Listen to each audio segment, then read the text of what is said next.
Hey everyone, welcome to the unboxing of this Kegland Homebrew starter kit.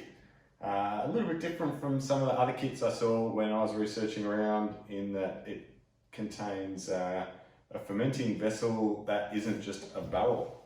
So this is the starter kit, so it comes with the vessel and some other things as well. Let's open it up and see what's inside.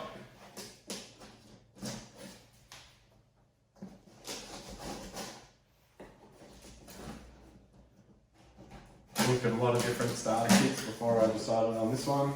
There's a bunch of them around. Most of them are around $100. This one was actually $60, and then by the time you add a beer kit and everything you need to make a brew, it probably comes out about $100 or so. So in here we have the flat bottom Fermzilla and a few goodies inside.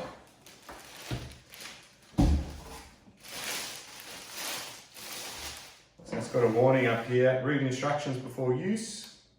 Do not use this product before downloading and reading the instruction sheet at kegland.com.au.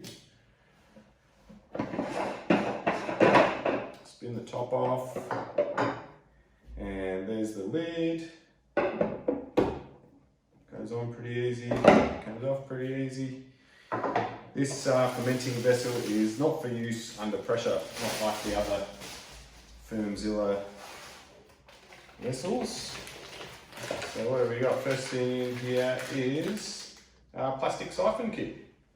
So that's what you're going to use to get the beer out of the fermenting vessels. You can see there's no tap on this, which is supposed to keep it nice and clean inside. Here we have a bottle capper. And I've got people in the street saving their beer bottles so that we can wash them out and refill them. Airlock to go on top of the fermenting vessel.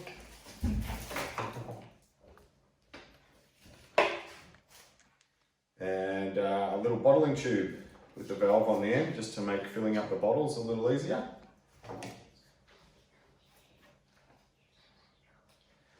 And here we have a hydrometer device for working out how much sugar is still dissolved in solution. Some bottle caps, crown seals, bumper sticker,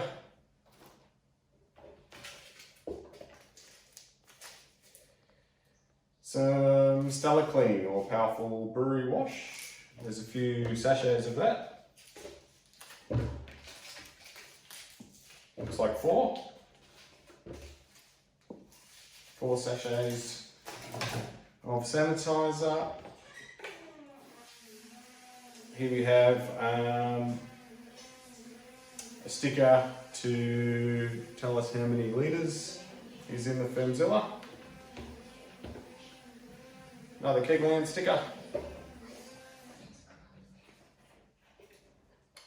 Stick-on thermometer.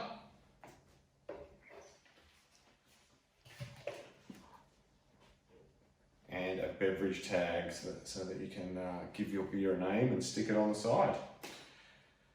So that's that. The fermenting vessel itself is pretty light. It says to not use under pressure. Looks nice and easy to clean. Get your arm in there and clean all around. Be able to get all the stale wort out once you've made a brew. Alright, well thanks for watching. If you had any questions, leave a comment below. I'll try and get around to answer it. See you next time.